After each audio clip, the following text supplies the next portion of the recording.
орозо айт күнү сүннөт болгон амалдардын бири эртең менен айт намазга чыгып баратып так санда курма жеп алуу.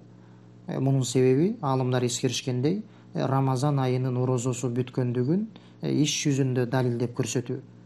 Бухариде келет, Анас радиаллаху анху айтат: "Кана Расулуллахи саллаллаху алейхи ва саллям ла ягуду яумал фитри хатта яакула тамарат ва яакулухунна витра." Бул сахаба айтат, Аллахтын элчиси орозо айт күнү эртең менен бир нече курманы так санда жемейинче чыкпайт эле дейт. Башкача айтканда, пайгамбар саллаллаху алейхи ва саллям орозо айт күнү эртең менен айт намазга чыгуусунан алдын бир нече курманы так санда жеп алып, андан кийин чыгат эле дейт. Демек, орозо айт намазына чыгып баратып, так санда курма жеп алуу бул пайгамбар саллаллаху алейхи ва саллямдын сүннөттөрүнөн болуп эсептелет.